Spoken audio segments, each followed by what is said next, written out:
Hey, what's going on, guys? Welcome back to Reynolds Outdoors.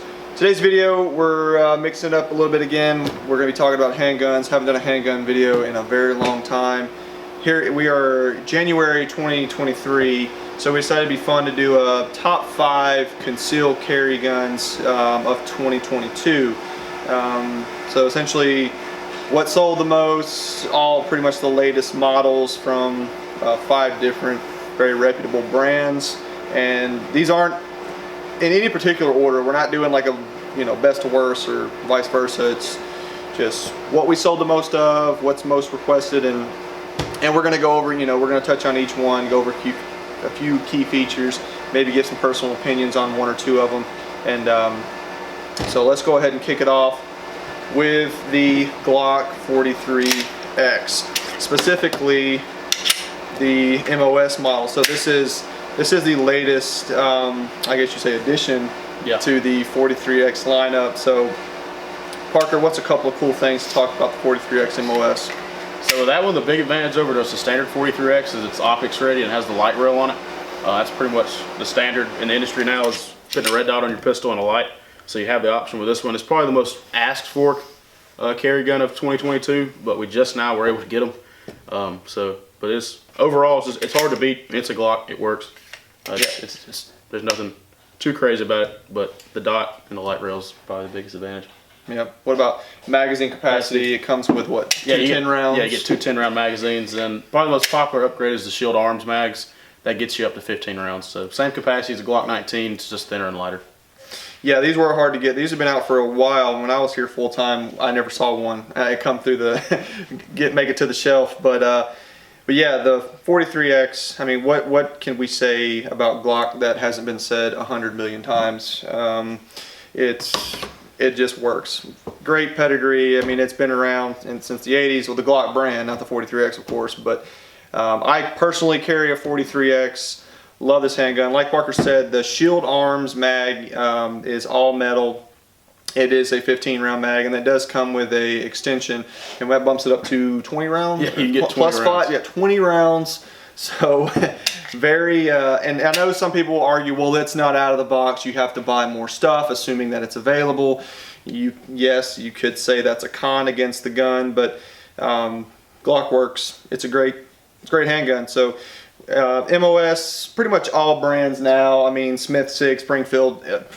The Ruger, I mean, they're all coming out. I mean, that's a must. That's just becoming a standard. So if you're not putting that on your handguns, you're getting left behind. So Glock 43X, very good option. Aftermarket support for Glock's great. It's, like I said, it's been around forever and ever. So everyone makes stuff for Glocks.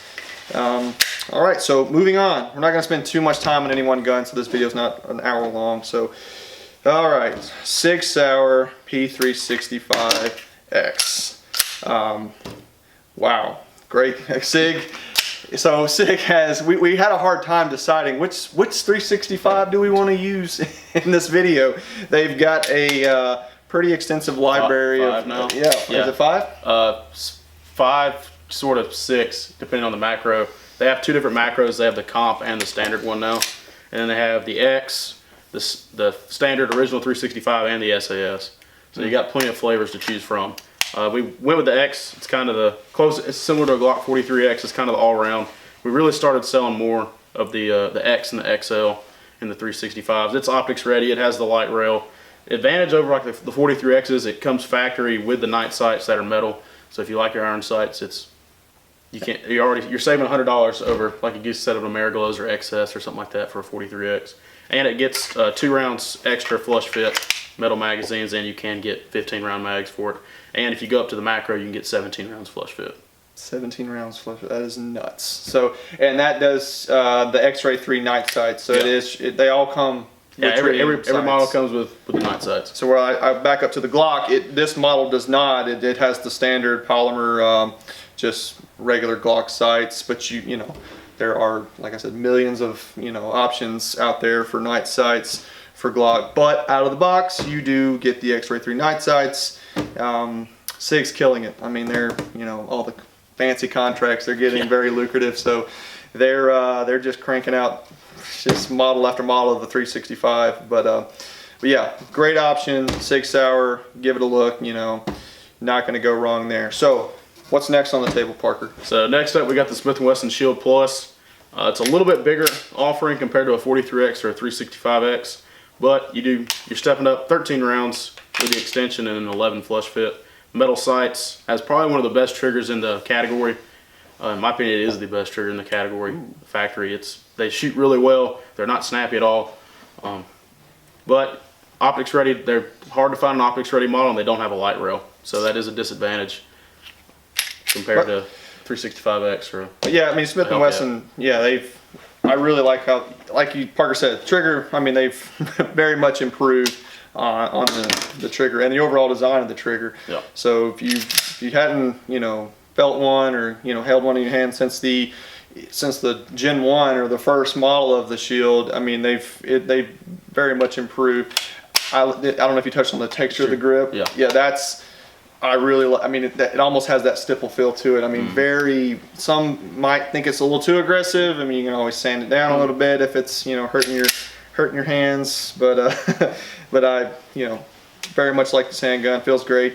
But like you said, no accessory rail. But I mean, Streamlight, they make lights and stuff. It'll probably be the TLR6 that's typically like their trigger guard mount style. So that's an option. But I mean, for concealed carry, I mean, that's another can of worms we can open. Yeah, we can really go down. Yeah, get lost in those weeds. But yeah. So and they do make this in a IMOS model. Yeah, they do have optics ready models, and they have optics ready. They have the performance shop, of course, and they do a longer barrel. But those bump up into a good bit higher price category. But even out of the box, it's still a really competitive option. It's real thin, and it probably. Talking back again on the trigger, they went from probably the worst trigger in the industry to one of the best striker fire triggers. So that was really impressive. Yeah, first gen MMPs were just famous for their terrible triggers. Apex made a lot of money off first gen Smiths, but they've done a great job in 2.0s and keep going, Smith. You're doing great. Attaboy. Another company I guess we could say the same thing about is Springfield. So. This is the Hellcat. I mean, this thing it's been hot. It was, when it first came out, everybody wanted it. I mean, they were the highest, when they first came out with the Hellcat, yep. I think they had the best out of the box. Yeah, 13 round magazine. Which is super impressive. Yep. Still one of, if not the best selling concealed carry handgun we got. Now this is the Hellcat Pro, so that steps you up in size a little bit. Optics ready, these are all standard with optics. Light rail, of course. 15 rounds flush fit, so Glock 19 capacity, but thinner package. They're U-notch rear sight, super easy to pick up with their high-vis front. They are metal, night sights, that's pretty standard. And then we do have a cool peanut butter color end. So if you like something a little different, that's a good option. For fun, let's just, for comparison, I mean, same size as a 43X. Not to point at us or anything, but that is just, I mean, that's pretty wild how that's, it's a still very compact gun, but 15 rounds out of the box. You don't have to buy any fancy new mags, but you can still achieve that with the 43X. And of course, this one's optics ready. But man, that's hard to pass up. And of course, has a nice accessory rail. You can add your lights and your lasers if you think that's a good idea. That's another can of worms. We could open them up all day and really get into it, really hurt some feelings. But not going to do that. Not today.Maybe another day. So yeah, Springfield Hellcat. There's lots of different flavors out there. Yeah, holsters. I mean, pretty much all these models have been out for a couple 3 years now, and the industry has really cranked out a lot of holsters, aftermarket support for all of them. So not going to really have any hard time finding. Yeah. How about magazines? Magazines aren't bad.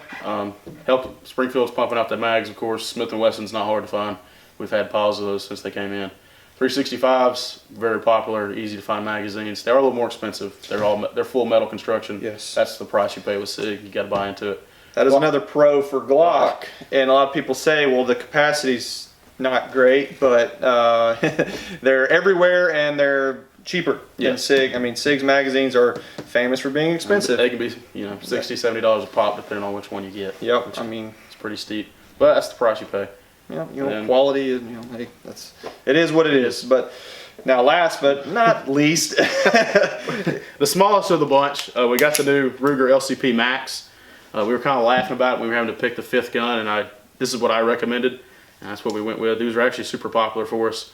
Out of all the LCPs, this is by far the best one. The trigger is actually usable. The sights are actually usable, and you get 10 rounds of 380, and they do make a 12-round mag. Really good value. It comes in at a good price. Comes with a pocket holster. If pocket carry or just something you want, an ultralight carry gun, this is going to be the way to go. This is as small as we probably recommend going for a carry gun, but you still have some good capability with usable sights. They are metal night sights, decent trigger, and a good capacity. Yeah, Ruger went through some growing pain, in my opinion, with the LCP 1 and even the 2. I mean, the 2 had a better trigger. It was a staple gun trigger. Well, the 1 especially. 1 was a country mile, and that thing was not pleasant. But a lot of people loved it, and they felt good about carrying it. But training with that thing, I've shot them. It's not, and the Bodyguard as well, the Smith & Wesson Bodyguard, that whole series, even the Taurus TCP, they all just were, hey, let's all make terrible triggers in these 380s. I don't know why. Yeah, I've shot, the LCP 1 and the LCP Max back to back, and it's a night and day difference. It's really a big upgrade. I'm glad Ruger finally figured out, hey, we don't have to make these things we don't have to make them terrible, awful triggers, and let's put a little bit of effort, a little bit of research and development into making a better trigger in a 380 pistol. But they did a great job with it. Now, of course, optics ready and lights and all that stuff. Not going to be a thing for the kind of ultra compact segment. But if you need something that's super concealable and that you can throw in your pocket and forget about, that's the option. And I don't think T-Rex Arms is making holsters for it either. But that's not like I said, it comes with a nice little pocket holster for you old heads out there that want to carry like that. So it's ready to carry out of the box pretty much. Besides not having ammo, that's it. Load it up and go. And 380 is on it's getting better. Yeah, 380 is getting a lot better. Price hasn't come down. It's still pretty expensive compared to 9mm, but you can get it. Yeah. So. Oh well.